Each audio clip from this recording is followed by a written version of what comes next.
President of India article 52 to 61 এই আর্টিকেলগুলো cover করা আছে আমার লাস্ট ভিডিওতে। আজকে যেখান থেকে শুরু করব সেটা হচ্ছে ভাইস প্রেসিডেন্ট, মানে 62 পর্যন্ত আমার করা ছিল লাস্ট ভিডিওতে। 63 থেকে এখানে শুরু হবে ভাইস প্রেসিডেন্টের সেকশন থেকে, শুরু আর্টিকেল থেকে শুরু করব আমরা। কনস্টিটিউশন অফ ইন্ডিয়ার আজকে লেকচার সেটা হচ্ছে ভাইস প্রেসিডেন্টকে নিয়ে, এবং ভাইস প্রেসিডেন্টের পরে কিছু কিছু আর্টিকেল আছে যে আর্টিকেলগুলো ডিসক্রাইব করে কাকে নিয়ে, প্রেসিডেন্টের পাওয়ার কি আছে সেই প্রেসিডেন্টের পাওয়ার নিয়ে। যেমন প্রেসিডেন্ট কি কি ক্ষমতা আছে আমাদের ইন্ডিয়াতে অ্যাজ এ প্রেসিডেন্ট, তার কি কি ক্ষমতা আছে সেটা নিয়ে আমরা আজকে ডিসকাস করব। তার সঙ্গে ডিসকাস করবো ভাইস প্রেসিডেন্টের যত আর্টিকেল আছে সব আর্টিকেলগুলো, এবং এর সঙ্গে দেখে নেবো লাস্ট ইয়ারের কি কি কোয়েশ্চেন এর উপরে বেস করে হয়েছে। তাহলে চলো শুরু করা যাক আজকের video. Vice president of India section 63 বলছে, সেকশন 63-তে বলা আছে আমাদের ইন্ডিয়াতে একজন ভাইস প্রেসিডেন্ট থাকবে। যেমন প্রেসিডেন্টের সেকশনটা ছিল যেরকম প্রেসিডেন্ট একজন থাকবে সেরকম বলে একটা সেকশন ছিল, আর্টিকেল ছিল, ঠিক সেরকম একটা আর্টিকেলে বলা আছে যে ভাইস প্রেসিডেন্ট থাকবে ইন্ডিয়াতে একজন। সেই ভাইস প্রেসিডেন্ট সেকশনটা হচ্ছে আর্টিকেল 63। আর্টিকেল 64-এ বলছে যে ভাইস প্রেসিডেন্ট আমাদের কাউন্সিল অফ স্টেট মানে রাজ্যসভা, রাজ্যসভাটাকে কি বলা হয়, আমাদের দুটো হাউস আছে আমরা জানি পার্লামেন্টে, একটা হচ্ছে আপার হাউস একটা লোয়ার হাউস, আরেকজন মানে তিনটে পার্ট আমরা পড়েছিলাম আগে দিনই পার্লামেন্টের তিনটে পার্ট, একজন হচ্ছে প্রেসিডেন্ট আর দুটো হাউসের একটা লোকসভা একটা রাজ্যসভা একটা আপার হাউস একটা লোয়ার হাউস, যেই নামে ডাকো, বা একটা কাউন্সিল অফ স্টেট অ্যান্ড একটা হাউস অফ পিপল। তো কাউন্সিল অফ স্টেট যেটা রাজ্যসভা, সেই রাজ্যসভার এক্স অফিসিও চেয়ারম্যান হিসেবে কাজ করবেন কে, এক্স অফিসিও চেয়ারম্যান মানে রাজ্যসভার চেয়ারম্যান। লোকসভায় দেখো একজন কোনোদিন পার্লামেন্টে যদি ভিডিও দেখো বা ছবি দেখো, ভিডিওতে ভালো করে বুঝতে পারবে, সেখানে লোকসভায় একজন, সবাই তো বসে থাকে লোকসভায়, সবাই চারিদিকে ভিতরে একটা হাউস, সেই হাউসের ভিতরে সবাই বসে আছে, যারা মেম্বার অফ পার্লামেন্ট মানে এমপি যারা, তারা সবাই বসে থাকেন। আর সামনে একজন একটা চেয়ার নিয়ে একজন বসে থাকে, তাকে বলা হয় লোকসভায়, তাকে বলা হয় স্পিকার। মানে ওখানকার যিনি চেয়ারম্যানশিপ করেন তাকে বলা হয় স্পিকার, লোকসভার স্পিকার। দ্যাট মিনস তিনি লোকসভা পরিচালনা করবে। যতক্ষণ পর্যন্ত লোকসভায় কোনো অধিবেশন মানে সেশন চলবে ততক্ষণ পর্যন্ত স্পিকারের কথাই লাস্ট, ফাইনাল। ওই জন্য দেখবে মাঝে মাঝে যখন ভিডিও, এখন তো ইন্টারনেটে ফেসবুক বা ইউটিউবে ছোটো ছোটো ইউটিউব ভিডিওগুলো চলে আসে, তো সেখানে দেখবে যে স্পিকার মানে ওই সুপ্রিম কোর্টে যেরকম বা কোর্টে জাজরা যেরকম চুপ করতে বলে, হাতে একটা হ্যামার থাকে, তো এখানকার স্পিকারও ঠিক সেরকমই থাকে। তো তার কাজ হচ্ছে যদি কোনো প্রবলেম হয়, যদি কোনো ক্যাওয়াস হয় সেগুলোকে মেটানো, বা অপোনেন্ট পার্টি এবং রুলিং পার্টি যারা আছে তাদের মধ্যে যেন যদি কোনো ক্ল্যাশ হয় সেই ক্ল্যাশগুলোকে সমাধান করা, এবং প্রত্যেকে যতজন মেম্বার আছে এমপি আছে তাদের কথা শোনা এবং শুনে তারপরে তার ডিসিশন নেওয়া যে কিভাবে কি হবে না হবে সেটা ডিসিশন নেওয়া। এটা হচ্ছে স্পিকারের কাজ। ঠিক সেম ওয়েতে রাজ্যসভায় একজনের দরকার হয় যাকে বলা হয় রাজ্যসভার চেয়ারপারসন বা চেয়ারম্যান। তিনি কে হবেন, তারও কাজ একই, রাজ্যসভা পরিচালনা করা। যতক্ষণ তিনি রাজ্যসভায় থাকবে, যতক্ষণ সেশন চলবে ততক্ষণ তিনি সর্বেসর্বা, তার কথাই ফাইনাল। তো বলতে পারো ম্যাচের রেফারি বা ক্রিকেট হলে ক্রিকেটের আম্পায়ার, এই হচ্ছে স্পিকার অ্যান্ড আমাদের এক্স অফিসিও চেয়ার মানে রাজ্যসভার চেয়ারম্যানের কাজ। তো আর্টিকেল 64-এ বলা আছে যে কাউন্সিল অফ স্টেটে বা রাজ্যসভায় একজন এক্স অফিসিও চেয়ারম্যান হিসেবে থাকবেন, যে তিনি হচ্ছেন কে না আমাদের ভাইস প্রেসিডেন্ট। এবং এই পদে থাকাকালীন সেখানকার যে স্যালারি বা যে এমলুমিনেন্টস যে যা কিছু আছে সেই সুবিধাগুলো কিন্তু দেওয়া হবে তাকে না আমাদের ভাইস প্রেসিডেন্টকে দেওয়া হবে। তাহলে এটা গেল আর্টিকেল 64। এটা খুব ইম্পর্টেন্ট, এটার উপর থেকে কোশ্চেন আসে বারবার যে এক্স অফিসিও চেয়ারম্যান, রাজ্যসভার এক্স অফিসিও চেয়ারম্যান কে হবেন। চারটে অপশন দেওয়া থাকবে, প্রেসিডেন্ট, ভাইস প্রেসিডেন্ট, স্পিকার, তারপর মেম্বার অফ পার্লামেন্ট। তার মধ্যে তোমাকে ঠিক করতে হবে কোনটা vice president is a correct answer হবে। 65-এ বলছে যে ভাইস প্রেসিডেন্ট মানে প্রেসিডেন্ট যখন থাকবে না তখন প্রেসিডেন্টের অবর্তমানে কে প্রেসিডেন্টের পদে বসবে। সাপোজ প্রেসিডেন্টের কোনো শরীর খারাপ হলো, প্রেসিডেন্টের কোনো অ্যাক্সিডেন্টাল কিছু হলো, প্রেসিডেন্ট বাইরে কোথাও গেলেন, সেই সময় ইমিডিয়েট কিছু দরকার বা ইমিডিয়েট প্রেসিডেন্টের পদ কোনো সময় খালি থাকবে না, ঠিক আছে? তো সেই সময় তিনি যদি ছুটি কাটাতে যান, মানে অফিস থেকে লিভ নিয়ে যদি কোনো ছুটি কাটাতে যান, অফিসিয়াল ছুটিতে গেলে আলাদা ব্যাপার, অফিসিয়াল বাইরে গেলে আলাদা ব্যাপার। প্রেসিডেন্ট অনেক সময় অফিসিয়াল সে তো বাইরে যান, যেমন তাকে আমন্ত্রণ করা হয় বাইরের দেশ থেকে, তো সেটাকে কাউন্ট করা হবে না। নিজের পার্সোনাল কাজের জন্য যখন তিনি ছুটি নিয়ে বাইরে যাবেন, মানে লিভ যেটা বলতে পারো, মানে কেউ অফিসে গেলে যে লিভটা নেয় পার্সোনাল কাজের জন্য, সেই লিভ তোমরা স্কুল কলেজে যেটা বাঙ্ক মারো, যেটা কলেজ থেকে ছুটি নিয়ে চলে আসো বা যেদিন গেলে না, সেটাকে বলা হয় লিভ। ঠিক আছে, আনঅফিসিয়ালি যেটা হয় সেটাকে বলা হয় লিভ। তো অফিসিয়াল কাজের জন্য যদি যায় তাহলে হবে, সেই ক্ষেত্রে নয়। যদি আনঅফিসিয়ালি তিনি অসুস্থ হন অথবা তার তিনি ছুটি নেন, অফিসিয়ালি জানিয়ে ছুটি নেন, সেই ক্ষেত্রে তার চেয়ার সামলাবেন কে?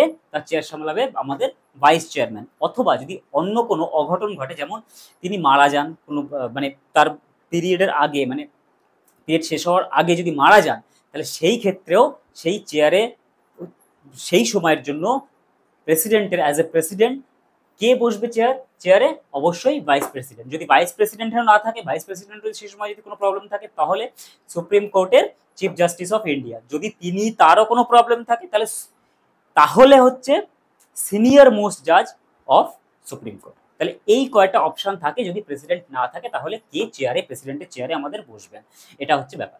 66 বলছে election of president, vice president. Vice প্রেসিডেন্টের ইলেকশন হবে, অবভিয়াসলি ইলেকশন হবে, বিনা ইলেকশনে ভাইস প্রেসিডেন্ট হবে না। আমরা যেরকম দেখেছিলাম যে প্রেসিডেন্টের ইলেকশন হতে, ঠিক সেম ওয়েতে ভাইস প্রেসিডেন্টের ইলেকশন হয়। বাট ভাইস প্রেসিডেন্টের ইলেকশনে কারা অংশগ্রহণ করবে? ভাইস প্রেসিডেন্টের ইলেকশনে অংশগ্রহণ করবে শুধুমাত্র council of state and member of Lok Sabha, আর কেউ কিন্তু এখানে পার্টিসিপেট করে না। যেমন আমাদের আমরা প্রেসিডেন্টের সেকশন, প্রেসিডেন্টের আর্টিকেলে দেখেছি, প্রেসিডেন্টের ইলেকশনের সময় আমরা দেখেছি স্টেটও পার্টিসিপেট করে, স্টেটের বিধানসভায়। কিন্তু আমাদের এখানে ভাইস প্রেসিডেন্টের ক্ষেত্রে অনলি রাজ্যসভা এবং বিধানসভার, মানে লোকসভা, রাজ্যসভা বিধানসভা না, রাজ্যসভা এবং লোকসভার যারা মেম্বার রয়েছে তারা অনলি পার্টিসিপেট করবে। এবং পার্টিসিপেট করার পরে যে প্রসিডিওর হবে, সেই প্রসিডিওরটা সেম অ্যাজ প্রেসিডেন্টের যেরকম প্রসিডিওর হয়। ব্যালট পেপারে ভোটিং হবে, ব্যালটে ভোটিং হবে, plus single transferable voting system, যেটা আমরা আগেও দেখেছিলাম প্রেসিডেন্টের ক্ষেত্রে, সিঙ্গেল ট্রান্সফারেবল ভোটিং সিস্টেম। ঠিক সেম ওয়েতে ভাইস প্রেসিডেন্টের ইলেকশন হবে। এবং যা যা আমরা ওখানে দেখেছিলাম যে প্রেসিডেন্টের যোগ্যতা কি, ঠিক সেই সেম যোগ্যতাও কিন্তু ভাইস প্রেসিডেন্টের লাগবে। অনলি একটা ডিফারেন্স আছে, সেটা হচ্ছে প্রেসিডেন্ট হওয়ার ক্ষেত্রে যে যোগ্যতাটা লাগে তার মধ্যে একটা পয়েন্ট ছিল, সেটা হচ্ছে লোকসভা অথবা রাজ্যসভার তাকে যোগ্যতা থাকলেই হবে।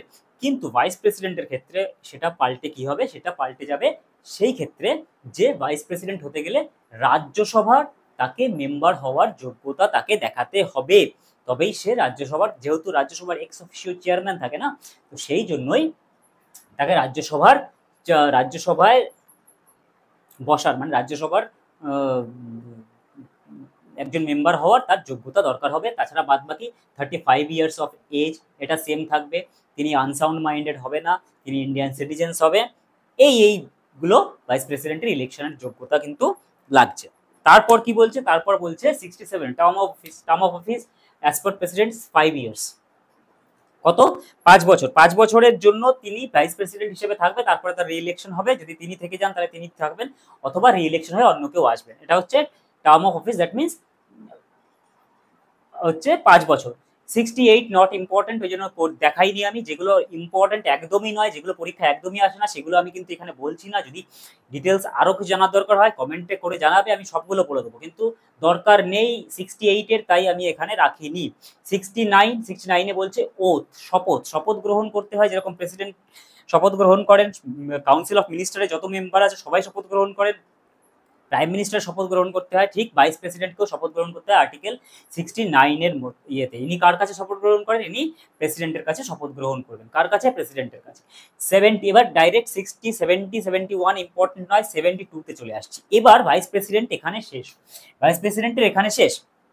এরপর আমরা দেখব যে প্রেসিডেন্ট অফ ইন্ডিয়ার কি, দেখব প্রেসিডেন্ট অফ ইন্ডিয়ার কি কি পাওয়ার্স আছে, সেটা শুরু হবে এখান থেকে, শুরু হয় 72 থেকে শুরু হচ্ছে। ঠিক আছে, কি কি পাওয়ার্স আছে? তাহলে দেখো, ফার্স্টই আমি এখানে পাওয়ার্স অফ প্রেসিডেন্ট বলতে ইন্ডিয়ার প্রেসিডেন্ট, ফার্স্টেই বলে রাখি, ইন্ডিয়ার প্রেসিডেন্টের সঙ্গে ইউএস এর প্রেসিডেন্টের ডিফারেন্স আছে। ইউএস এর প্রেসিডেন্টের সমস্ত রকম, মানে আমাদের এখানে পিএম এর যা ফাংশন আগের দিনই বলেছিলাম, ইউএস এর প্রেসিডেন্টের ফাংশন অ্যাজ সেম। কিন্তু ইন্ডিয়াতে প্রেসিডেন্ট নামমাত্র ক্ষমতার অধিকারী, সুতরাং যতগুলো পাওয়ার এখানে আমি বলবো ততগুলো সব নামমাত্র, মানে প্রেসিডেন্ট চাইলে তো করতে পারে, কিন্তু সবকিছুর সঙ্গে একটা গ্যাড়াকল আছে, সেটা হচ্ছে দেখবে প্রত্যেকটা জিনিসের সঙ্গেই, মানে যতগুলো পাওয়ার এখানে বলো প্রত্যেকটা জিনিসের সঙ্গেই সেখানে লাস্টে লেখা থাকবে যে প্রাইম মিনিস্টারের এবং কাউন্সিল অফ মিনিস্টারের অ্যাডভাইস নিয়ে তবে। তার মানে কি হলো, তার মানে আলটিমেট কি হলো, আলটিমেট প্রাইম মিনিস্টারই সর্বে সর্বা, প্রধান প্রাইম মিনিস্টার। তারপরে ফাইনালি কার নামে, সাপোজ খুব ইন্টারেস্টিং, মানে আমাদের ইন্ডিয়াতে যদি যা কিছু হয়, মানে ধরো কোনো একটা স্টেটের সঙ্গে কোনো ঝামেলা হলো, বা কোনো কিছু করতে হবে, কোনো বাজেট পাস করতে হবে, বাজেট পেশ করতে হবে, কোনো বিল পেশ করতে হবে, কোনো বিল পাস করতে হবে, সব কিছুতে সাইন থাকবে কার, রাষ্ট্রপতি। লাস্ট ফাইনাল সাইন থাকবে কার, রাষ্ট্রপতি। কিন্তু রাষ্ট্রপতি কিন্তু এইসব কিছুই করছে না। প্রধানমন্ত্রী এবং কাউন্সিল অফ মিনিস্টার এবং তাদের অ্যাডভাইজার্স লোকসভায় বসে, লোকসভার যে মেম্বার অফ পার্লামেন্ট আছে সেখানে সবার মেজরিটিতে একটা বিল আসলো, সেখানে প্রায় প্রেসিডেন্টের কোনো ফাংশন নেই। বিল ওরা কি আনলো না আনলো সবই কিছুই ওরাই করছে, শুধু ফাইনালি যখন বিলটা যাবে, বিলটা যখন প্রেসিডেন্টের কাছে যাবে, তখন তাকে প্রেসিডেন্টকে সেখানে সিগনেচার করতে হবে। প্রেসিডেন্ট কি বাধ্য সিগনেচার করতে? না, প্রেসিডেন্ট বিলটাকে আটকে রাখতে পারে অথবা রিকনসিডারেশনের জন্য পাঠাতে পারে। কোথায় পাঠাতে পারে? যে আবার লোকসভায় পাঠাতে পারে অথবা রাজ্যসভায় পাঠাতে পারে। কিন্তু যদি সেখান থেকে আবার বিলটা পাস হয়ে আসে, তবে প্রেসিডেন্ট বাধ্য। তার মানে বুঝতে পারলে, একটা আলটিমেট জায়গায় গিয়ে প্রেসিডেন্ট বাধ্য হয় কাজগুলো করতে, শুধুমাত্র নামমাত্র তাকে প্রধান করে রাখা হয়েছে আমাদের কনস্টিটিউশন অফ ইন্ডিয়াতে। আমাদের ইন্ডিয়ান যে শাসন প্রণালী বা ইন্ডিয়ান যে অ্যাডমিনিস্ট্রেশন, সেখানে প্রধান হেড করে রাখা হয়েছে, সর্বে সর্বা করে রাখা হয়েছে প্রেসিডেন্টকে, বাট তাকে সব ক্ষমতা দেওয়া হয়েছে ঠিক এইভাবে, প্যারালালি প্রধানমন্ত্রীর সঙ্গে, প্রাইম মিনিস্টারের সঙ্গে কাউন্সিল অফ মিনিস্টারের সামঞ্জস্য রেখে একটা তাকে ক্ষমতা দেওয়া হয়েছে। তাহলে এক্সিকিউটিভ পাওয়ার্সের মধ্যে সেটাই বললাম, এক্সিকিউটিভ পাওয়ার্সের মধ্যে সেইগুলোই আসে যেগুলো কোনো কাউন্সিল অফ মিনিস্টার, কোনো প্রাইম মিনিস্টার কোনো কাজ করতে হবে, কোনো বিজনেস, মানে আমাদের দেশের কোনো রকমের কোনো বাইরের সঙ্গে কোনো কমিউনিকেশন হচ্ছে, বা স্টেটের সঙ্গে কোনো রকমের কোনো বিবাদ হচ্ছে, সেইগুলোকে নিয়ে ডিসকাশন করা হবে। আগে প্রাইম মিনিস্টারের সঙ্গে ডিসকাস করে নেবে, তারপরে প্রেসিডেন্ট সেখানে রায় দেবে, ক্ষমতা গেল। তারপর যদি কাউন্সিল অফ মিনিস্টার, কোনো রকম কোনো council of minister, that means যারা যারা আমাদের ধরো দেশের মিনিস্টার আছে, ধরো সাপোজ রোডওয়ে মিনিস্টার বা হোম অ্যাফেয়ার্স মিনিস্টার যেই আছে, তার নামে কোনো দুর্নীতি আসলো, তার নামে কোনো কেস হলো, তার নামে কিছু হলো, ফাইনাল অথরিটিকে প্রেসিডেন্ট, তিনিই তাকে বরখাস্ত করবে বা যাই হোক যা কিছু করবে তার অনুমতিতেই হবে। কিন্তু এগুলো ফাইনালি অনুমতি তিনি দেন লাস্ট পর্যন্ত, ঠিক আছে, বাট এগুলো সব আগের থেকে হয়ে থাকে, লোকসভায় হয়ে থাকে, রেজিগনেশন দেওয়া হয়, সমস্ত কিছু করা হয়, তারপরে প্রসিডিয়ারের লাস্টে গিয়ে প্রেসিডেন্টের একটা সাইন করা, সেই প্রেসিডেন্ট অনুমতি দিল। এটা প্রাইম মিনিস্টার বা আদার্স মিনিস্টারের যখন অ্যাপয়েন্টমেন্টের ব্যাপার থাকে, তখন কে আসবে, কার নাম আসবে? প্রেসিডেন্ট এসে তখন তাদেরকে নিযুক্তি করবে বা অপসারণ, যেটা বললাম, নিযুক্তিও করতে পারে, অপসারণও করতে পারে, কাকে না? প্রাইম মিনিস্টার অথবা মিনিস্টার, যে কোনো কাউন্সিল অফ মিনিস্টারকে। তার তাছাড়াও আরো কয়েকটা থাকে, যেমন এখানে আমি একটা জিনিস লিখেছি দেখো, এজিআই এর অ্যাপয়েন্টমেন্ট, এরকম মানে অ্যাটর্নি জেনারেল অফ ইন্ডিয়ার অ্যাপয়েন্টমেন্ট কে করেন? প্রেসিডেন্ট। তোমরা দেখবে সুপ্রিম কোর্টের চিফ জাস্টিস অফ ইন্ডিয়া কে কার দ্বারা অ্যাপয়েন্ট হয়? প্রেসিডেন্টের দ্বারা। Union public service commission UPSC chairman কার দ্বারা হয়? Appoint president. এইগুলো কিন্তু খুব ইম্পর্টেন্ট, এগুলো কিন্তু পরীক্ষায় এই কোয়েশ্চেনগুলো বারবার দেয়, যে এর অ্যাপয়েন্টমেন্টে suppose election commissioner of India কে অ্যাপয়েন্ট করে? President of India. Chief justice attorney general of India কে? ক্যাগ। সিএজি মানে কন্ট্রোলার অডিটর জেনারেল কে নিযুক্তি করে? President of India. তাহলে এই জিনিসগুলো মাথায় রাখতে হবে অবশ্যই, যে কোনটা কে অ্যাপয়েন্ট করে। তাহলে এগুলো যাচ্ছে আমাদের সব এক্সিকিউটিভ পাওয়ারের মধ্যে। এক্সিকিউটিভ পাওয়ারের মধ্যে আরো কি আসতে পারে? এসসি এসটি কমিশন গঠন করা, সাপোজ ওবিসি কমিশন গঠন করা, মন্ডল কমিশন হয়েছিল, এইসব কমিশন গঠন করা, তার চেয়ারম্যান নির্বাচন করা, সব কে করবে? না, ফাইনালি প্রেসিডেন্ট করবে। বাট ওই একটাই জিনিস, obviously with the permission of prime minister and council of minister যারা আছেন তাদের। এবং এর জন্য আরেকটা আলাদা, শুধুমাত্র এই যে আর্টিকেল রয়েছে 78, এই আর্টিকেলটা শুধুমাত্র রয়েছে এটা বলার জন্য যে একটা অ্যাডভাইজারি কমিটি থাকবে, প্রেসিডেন্টকে অ্যাডভাইস করতে হবে। প্রেসিডেন্ট তো অ্যাকচুয়ালি রাজনীতির মধ্যে নেই, টোটাল যে কি রাজনীতি হচ্ছে, কি দেশে কি কি হচ্ছে তার ভিতরে কিন্তু প্রেসিডেন্ট নেই, প্রেসিডেন্ট সর্বা উপরে বসে আছে। তো তিনি যখন জানবেন কোনো জিনিস তখন তাকে জানাবে কারা, তাকে জানাবে, তার জানানোর দায়িত্ব হচ্ছে পিএম এবং তার তার রেসপেক্টিভ কাউন্সিল অফ মিনিস্টার, তাদের দায়িত্ব হচ্ছে প্রেসিডেন্টকে সমস্ত কিছু সম্বন্ধে অবগত করা এবং তাদেরকে জানানো যে এই জিনিস হয়েছে স্যার, এই জিনিস আছে, আপনি এইটা জানলেন, এবার আপনি ডিসিশন দিন কি হবে। প্রসেস হচ্ছে এইটা, প্রসিডিওর হচ্ছে এইটা। কিন্তু দেশে যা হয় জানোই, মানে পলিটিক্সে যার পাওয়ার ক্ষমতায় ইয়েতে সিট যার বেশি তার ক্ষমতা সব জায়গায় বেশি, সুতরাং এ নিয়ে আর মুখ খোলার কিছু নেই। কি হয় আমরা সবই জানি। ওই নামমাত্র, মানে শুধুমাত্র এখন একেবারেই নামমাত্র করে রেখেছে, কনস্টিটিউশন অফ ইন্ডিয়াতে নামমাত্র বলে গেছে, আর এরা একেবারেই নামমাত্র করে রেখেছে প্রেসিডেন্টকে। তো সুতরাং এটা এরকমই চলে, এরকমই সিস্টেমে এরকমই চলে আসছে, এরকমই সিস্টেম চলছে। তবে ইন্দিরা গান্ধীর সময় কিন্তু এরকম, ইন্দিরা গান্ধীর সময় বা তার আগের সময় এরকম ঠিক ঘটনাটা ছিল না। ইন্দিরা গান্ধীর সঙ্গে আমি পরে ডিসকাস করবো, ইমার্জেন্সির সময় বা ইমার্জেন্সির আগে, ইমার্জেন্সি কেন আসলো, ইমার্জেন্সি কিসের জন্য, সেই সময় প্রেসিডেন্টের সঙ্গে, প্রেসিডেন্ট নির্বাচন কে হবে, প্রেসিডেন্ট কাদের নির্বাচন হবে, ইভেন জওহরলাল নেহরুর সময়ও তাদের সঙ্গে, প্রেসিডেন্টের সঙ্গে জওহরলাল নেহরুর বলো বা ইন্দিরা গান্ধীর বলো, এদের কিন্তু ক্ল্যাশ লাগতো এবং প্রেসিডেন্ট তখন স্ট্রিক্ট ছিল, ক্ল্যাশ হতো, কিছু কিছু বিল আটকে দিত, যেটা দরকার সেটাও করা হতো। কিন্তু এখনকার দিনে আর সেসব দেখি না, সেসব আর হয় না। যাই হোক, তো এই হচ্ছে 78 আর্টিকেল 78, এটা বলা আছে যে ডিউটি প্রাইম মিনিস্টার এবং কাউন্সিল অফ মিনিস্টারের ডিউটি তাকে সমস্ত রকমের ইনফরমেশন দেওয়া এবং তাকে হেল্প করা কি বিষয় না ডিসিশন নেওয়ার ক্ষেত্রে। এটা হলো এক্সিকিউটিভ পাওয়ার। লেজিসলেটিভ পাওয়ার, পার্লামেন্টে কি হবে না হবে, পার্লামেন্টে কি হবে না হবে সেটার ফাইনাল ডিসিশন কে দেবে না প্রেসিডেন্টের কাছ থেকে নিতে হবে। সাপোজ কোনো বিল অ্যারাইজ করলো, বিল আসলো পার্লামেন্টে, তো সেই বিলটা ফার্স্টে পার্লামেন্টে রাখা হবে, পার্লামেন্টে পেশ করা হবে, যে কোনো বিল, ঠিক আছে। তো আর মানি বিল, বিশেষ করে মানি বিল আগে আনার জন্য, মানে পার্লামেন্টে আনার জন্য আগে পারমিশন নিতে হয়, প্রায়ের পারমিশন নিতে হয় প্রেসিডেন্টের কাছে। একমাত্র মানি বিলই আছে সেটা প্রায়ের পারমিশন নিতে হয় প্রেসিডেন্টের কাছ থেকে যে আমি মানি বিল আনছি। বাদ বাকি অন্য বিল আনা যায় লোকসভায়, কিন্তু সেটা পরে ফাইনাল অ্যাসেন্ট পায় কার কাছ থেকে না প্রেসিডেন্টের কাছে, পরে পাঠানো হয় প্রেসিডেন্টের কাছে।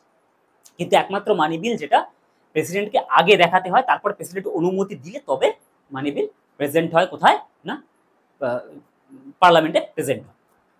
তো এই একটা গেল। আর বাদ বাকি সমস্ত রকমের বিল এখানে পাস হয়ে সেটা বিলটা যখন অ্যাক্টে পরিণত হবে, বিল পাস হওয়া আর বিল অ্যাক্টে রূপান্তরিত হওয়া, যেরকম suppose CA, citizenship amendment act, এটা অ্যাক্ট হয়েছে কখন, যখন একটা বিল পাস হয়েছে আগে লোকসভায়, তারপরে লোকসভা থেকে রাজ্যসভায় গেছে, সেখান থেকে পাস হয়ে এসছে, তারপরে প্রেসিডেন্টের কাছে গেছে, প্রেসিডেন্ট যখন ফাইনালি সাইন করেছে তখন এটা অ্যাক্ট হয়েছে। তার আগে কিন্তু এটা অ্যাক্ট ছিল না।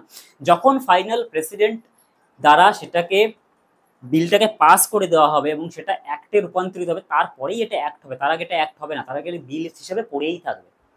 ততদিন পর্যন্ত সেই কানুন, সেই আইন সারা দেশে লাগু করা যাবে না। সেটা জিএসটি বলো, যে যত বিল হয়েছে সমস্ত বিল যতক্ষণ না পর্যন্ত প্রেসিডেন্ট তাতে সাইন করবে ততক্ষণ পর্যন্ত সেই বিলটা আনা যাবে না, কোনো রকমভাবেই লাগু করা যাবে না, সারা দেশে কোনোভাবেই অ্যাক্ট হিসেবে লাগু করা যাবে না যতক্ষণ না প্রেসিডেন্ট সেটাকে অ্যাসেন্ট করবে।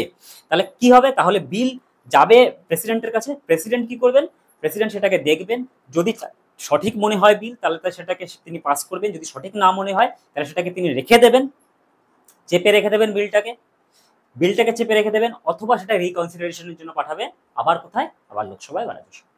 সেখান থেকে যদি আবার সেই একই বিল চলে আসে তখন কিন্তু আর প্রেসিডেন্টের কিছু করার ক্ষমতা থাকে না, তখন তিনি সেটাকে পাস করতে বাধ্য হয়। এটা গেল। পার্লামেন্টের লোকসভার কোনো মেম্বার যদি অ্যাপয়েন্ট করতে হয় বা রেজিগনেশন দেয় বা কিছু করে, সেটা কার কাছে দেবে, প্রেসিডেন্টের কাছে দেবে। পার্লামেন্টের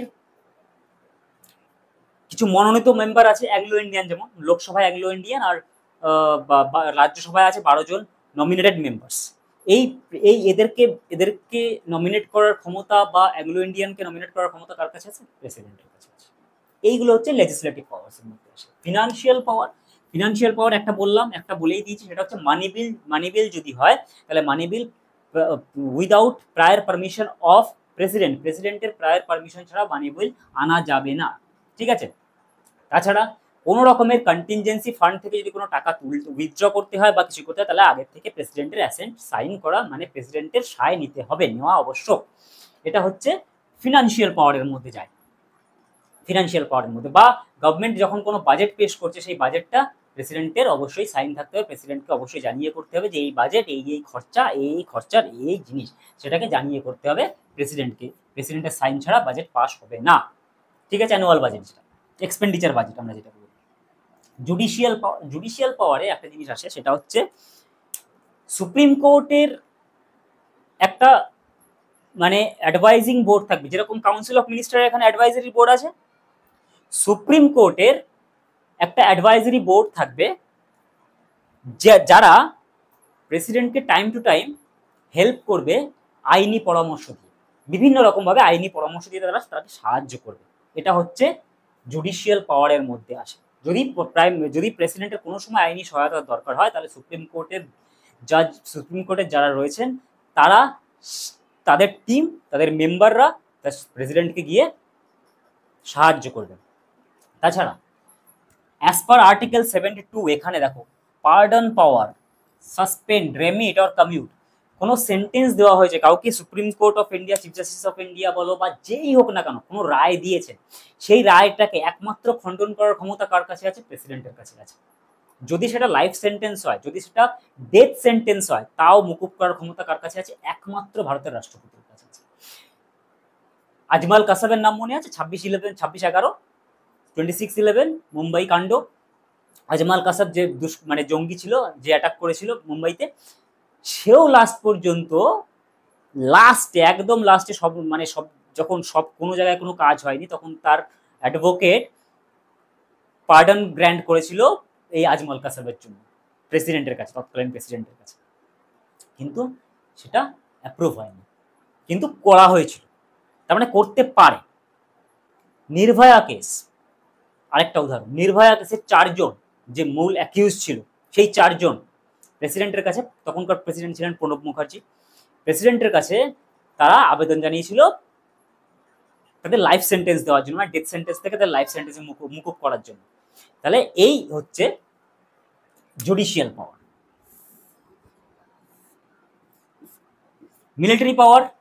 মিলিটারি পাওয়ার হচ্ছে আমাদের আর্মি, এয়ারফোর্স অ্যান্ড নেভি, এই তিনটেরই প্রধান হচ্ছে কে? আমাদের প্রেসিডেন্ট। মনে থাকে যেন, আর্মি, নেভি, এয়ারফোর্স, এদের প্রধান কে? President of India. এবং এদের যা কিছু হয়, ফাইনালি তারা কাকে মানে রিপোর্ট করে? ফাইনাল রিপোর্ট কাকে করতে হয়? প্রেসিডেন্ট অফ ইন্ডিয়াকে রিপোর্ট করতে হয়। যুদ্ধ করতে হবে, ফাইনাল কে পাওয়ার, কে দেবে, অ্যাসেন্ট দেবে, কার অ্যাসেন্ট লাগবে? প্রাইম মিনিস্টারের অ্যাসেন্টে কিন্তু হবে না, যতক্ষণ না পর্যন্ত প্রেসিডেন্ট বলবে, ততক্ষণ পর্যন্ত কিন্তু ইন্ডিয়ান আর্মি বলো, এয়ারফোর্স বলো বা বলো, কেউ লোকাল লেভেলে তো মেজর বা সেখানে তাদের টপ র্যাঙ্কে যারা অফিসার আছে, তারা তাদেরকে দিয়ে তাদের অর্ডারেই কাজ চলে। কিন্তু ফাইনাল যদি কোনো দেশের সঙ্গে যুদ্ধ করতে হয় বা কিছু করতে হচ্ছে, সাপোজ পাকিস্তানের সঙ্গে যুদ্ধ করতে হলো কোনো সময়, বা চীনের সঙ্গে যুদ্ধ করতে হলো, কে ফাইনাল পারমিশন কে দেবে? President of India. তার পারমিশন ছাড়া হবে না। তাহলে ফাইনাল অথরিটি কে আছে এখানে আমাদের সেটা হচ্ছে প্রেসিডেন্ট অফ ইন্ডিয়া। এবং সেখানেও যদি কোনো কারো কোর্ট মার্শাল হয়, যেমন কোর্ট মার্শাল মানে হচ্ছে কোনো সেনাবাহিনীতে এরকম হয়, আমাদের যেমন সিভিলিয়ানসরা কোনো অফিসার বা কোনো কিছু সিভিলিয়ানসরা যারা চাকরি বাকরি করছে, তারা যদি কোনো সময় কোনো দোষ অপরাধ করে, তাহলে সেগুলোকে কি করে? সেগুলোকে আমাদের কোর্টেই তাদের বিচার হয়, তাই তো। কিন্তু আর্মিতে বা নেভিতে বা এয়ারফোর্সে এখানে তো একটা আলাদা সিস্টেম চলে, ইকোসিস্টেম চলে, সেখানে আলাদা সিস্টেমই চলে, তাদের ভিতরে তাদের ল আলাদা, তাদের সব কিছু আলাদা। তো তাদের ওখানে যদি কেউ কোনো এরকম কোনো ক্রাইম করে বা কিছু করে, তখন তাকে কোর্ট মার্শাল করা হয় বা তাদের আইনে সাজা দেওয়া হয় তাকে। সেইগুলোকে দেখে কে? সেগুলোকে হ্যান্ডেল করে কে? আমাদের প্রেসিডেন্ট অফ ইন্ডিয়া। এবং সেখানেও যদি তিনি চান যে সাপোজ কারো court martial that means suspend করে দেওয়া হয়েছে বা তাকে ছেড়ে দেওয়া হয়েছে, যদি তিনি চান তাহলে তাকে আবার নিযুক্তি করতে পারেন। সেটা হচ্ছে একমাত্র পারে কে? পার্ডন। সেখানেও তিনি পার্ডন মানে ক্ষমা করতে পারে প্রেসিডেন্ট। এমার্জেন্সি পাওয়ার আমাদের ইন্ডিয়ার 3 রকম ভাবে 3টে আর্টিকেল এমার্জেন্সি আনা যায়, 352, 356 আর 360, ঠিক আছে না? এই 3টে আর্টিকেলে এমার্জেন্সির আর্টিকেল হচ্ছে এই 3টে। ন্যাশনাল এমার্জেন্সি মানে পুরো ইন্ডিয়া রাষ্ট্রপতির হাত দখলে চলে আসবে, কোনো ইন্ডিয়ার কোনো মানে কোনো স্টেটের কোনো পুলিশ কোনো কিছু প্রাইম মিনিস্টার সেখানে হাত দেবে না, শুধুমাত্র সেখানে কাজ করবে কে কে, নেভি, আর্মি আর এয়ারফোর্স, এই 3টেই কাজ করবে, আর কোনো প্রশাসন কোনো অ্যাডমিনিস্ট্রেশন কাজ করবে না, সেটাকে বলা হয় ন্যাশনাল এমার্জেন্সি। ঠিক আছে, এই হচ্ছে। এবার এই 72-তে যেরকম প্রেসিডেন্টের পাওয়ার আছে পার্ডনের, সেরকম 161-এ গভর্নরেরও পাওয়ার আছে, গভর্নরেরও কিছু পাওয়ার আছে। ঠিক আছে, পার্ডন করার যে লাইফ সেন্টেন্স থেকে বা ডেথ সেন্টেন্স থেকে সেরকম নয়, কিন্তু কিছু পাওয়ার তারও আছে, যে সাজা কমানো, সাজা মুকুব করা, সাজা কোনো কঠোরতম শাস্তি থেকে সরলতম শাস্তি, গভর্নরেরও কিছু পাওয়ার দেওয়া থাকে আর্টিকেল 161-এ। যখন পড়াবো আর্টিকেল 161 তখন পড়াবো। 73 যখন বলেছিলাম এক্সটার্নাল এক্সটেন্ট অফ এক্সিকিউটিভ, যতগুলো এক্সিকিউটিভ পাওয়ার আমি এখানে বললাম সেগুলোরই এক্সটেনশন পার্ট হচ্ছে 73-তে আছে। 74 council of minister two aid and advice president. দেখেছো 74-এ কি বলছে? 74 এই আর্টিকেলটা কিন্তু খুব ইম্পর্টেন্ট, এই আর্টিকেলটা মাঝে মাঝে আসে। 74-এ কাউন্সিল অফ মিনিস্টার কে কি করতে হবে? প্রেসিডেন্টকে অ্যাডভাইস দেওয়ার জন্য একটা কমিটি গঠন করতে হবে, একটা মেম্বাররা মিলে, কাউন্সিল অফ মিনিস্টার মিলে এটা তৈরি করবে। এজিআই তো বললাম 76, এজিআই কে অ্যাপয়েন্ট করে প্রেসিডেন্ট। 77-এ conducts of business of GOI, government of ইন্ডিয়ার যত রকমের বিজনেস আছে, business that means government of ইন্ডিয়ার বিজনেস কি কি, ইন্টারনাল কমিউনিকেশন, এক্সটার্নাল বিজনেসেস, যেগুলো নিজেদের বিজনেস আছে সেই সব জায়গাতে ফাইনাল অ্যাসেন্ট কে দেবে না কে দেবে, তার কি কি হবে, কন্ডাক্টস কেমন হবে, বা তার নীতি নির্ধারণ বা রান্না কিছু, এগুলো সব ডিসাইড করবে প্রাইম মিনিস্টার, সব কিছু ফাইনালি সাইন করবে কে? President of India. এই হচ্ছে আমাদের আজকের আর্টিকেল। কত থেকে কত পড়লাম আমরা? 63 থেকে 78 পর্যন্ত পড়লাম। এরপরে 79 থেকে শুরু হয়ে যাচ্ছে পার্লামেন্টের যতগুলো আর্টিকেল আছে সেই আর্টিকেলগুলো শুরু হবে। তো সেগুলো আমরা নেক্সট ভিডিওতে অবশ্যই দেখবো। আর আরেকটা ইম্পর্টেন্ট জিনিস, সেটা হচ্ছে IBACIO। যারা জানো না, যারা নোটিফিকেশনের জন্য এতদিন পর্যন্ত ওয়েট করছিলে, তারা জেনে নাও IBACIO 3717 পদ মানে পোস্ট বেরিয়েছে, অল ইন্ডিয়া বেসিসের জব, খুব ভালো জব। আমি একটা ডিটেলস ভিডিও এর জন্য তৈরি করছি, সেটা অবশ্যই দেখে নিও। ওকে, আজকের জন্য থ্যাংক ইউ।